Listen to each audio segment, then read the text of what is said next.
Good morning. Good morning. Good morning. Happy Saturday, everyone. I am happy because the sun is out. It's a beautiful day. Boyfriend and I have plans to not do too much, but definitely read outside in the sun. We usually go to a park that's near his house, but I'm thinking today we might try to just go out like in the courtyard by the pool. So if we don't want to drive to the park, we will probably just take a blanket out there and do that. I have officially started my Year of Rest and Relaxation by Ottessa Moshfegh. I feel like I've maybe already mentioned this on my channel. I'm not really sure. I'm realizing with YouTube that things go up not always in the order that you expect them to or that you plan them to. So if I have already mentioned this in a wrap up or something, I will go ahead and link that video up in the cards. But yes, I'm very excited to start this finally.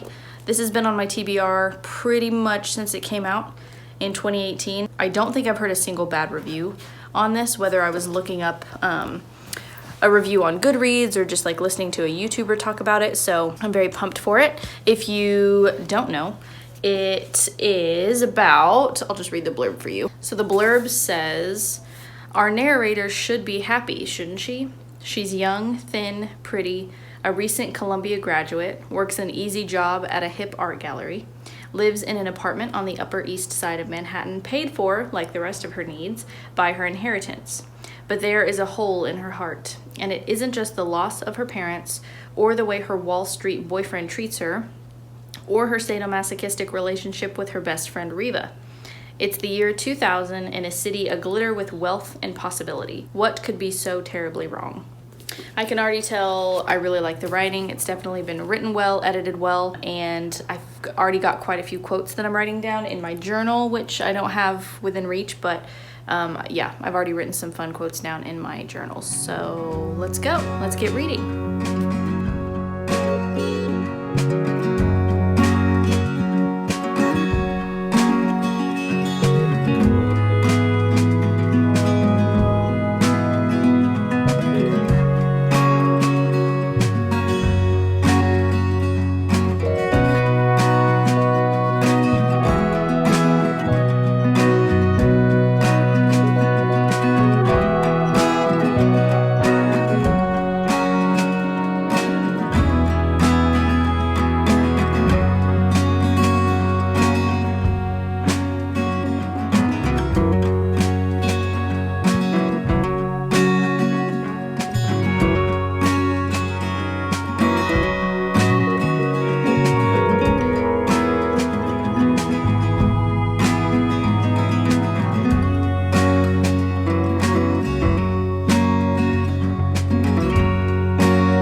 Crispy on the edges, that's for sure.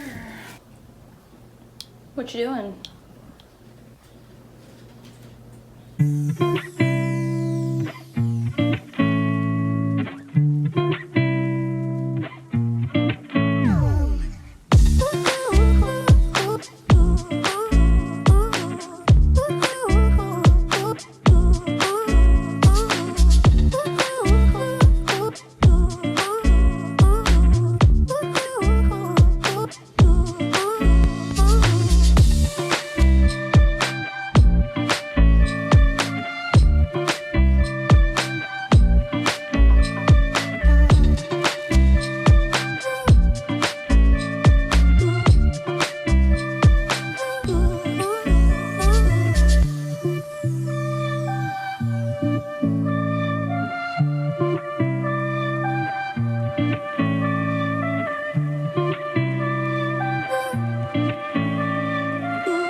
guys, welcome to the end of the video. Thank you if you've watched this far.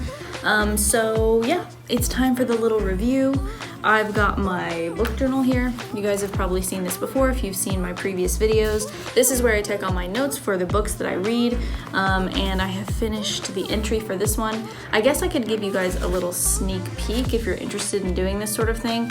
The reason why I started a book journal was just because I read a lot and it's hard to keep track of everything. There are so many beautiful quotes that I come across when I'm reading, and if I'm gonna manage to talk to anybody, whether it be in real life or on YouTube, in a articulate way about something that I've read, I usually need to process it by writing down key plot elements, you know, anything that I feel like is important. It's just a moleskin, just a soft cover moleskin, works wonders. I use a little embossing labeler that I got at Target to put the year on there.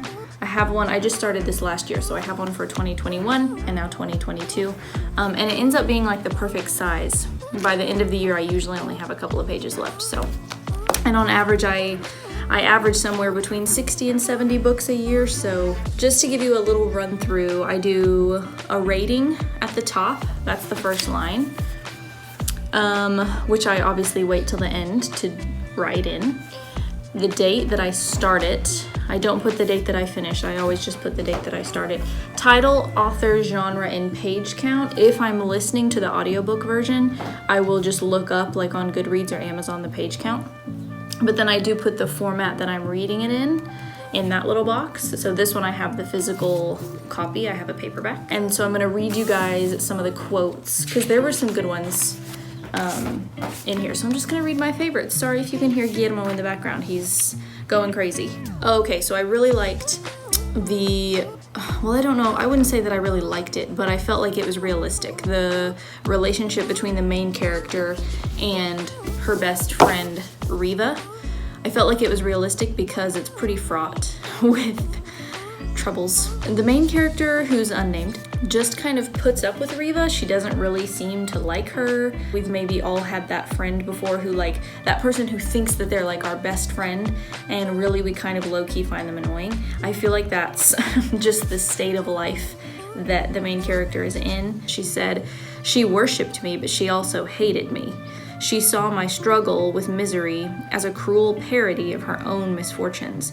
When I started sleeping all the time, I think Riva took some satisfaction in watching me crumble into the ineffectual slob she hoped I was becoming."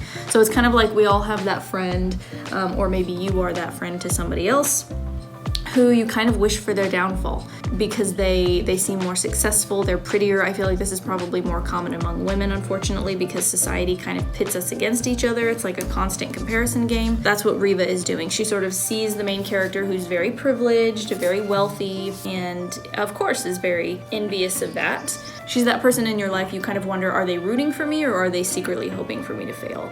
And I don't know, I thought that relationship was interesting. There's also a theme in the book about sort of regeneration or rebirth. The main character feels like if she just sleeps enough, then she'll be reborn as like a new person. And I feel like we all have that thing, and I mentioned this in my wrap up. We all have that thing, that diet that we want to go on, that place that we want to go to, that goal that we want to achieve, where we feel like if we get to that point, we'll be a different person. She kind of feels like that, and so this quote kind of explains it. She says, "I would be a whole new person, every one of my selves regenerated enough times that the old selves were just distant, foggy memories." Like cell by cell, she wants to be reborn. There's also some talk in here about like mother-daughter relationships and how the main character, part of her problem is because of the fraught relationship that she had with her parents, particularly her mom. So she says, "My dead mother was lying in a coffin, a shriveled skeleton. I still felt like she was up to something down there, bitter and suffering as the flesh on her body withered. Did she blame me? I sensed a bit of remorse in me. It smelled like pennies in the room. The air tasted like when you test a battery with your tongue."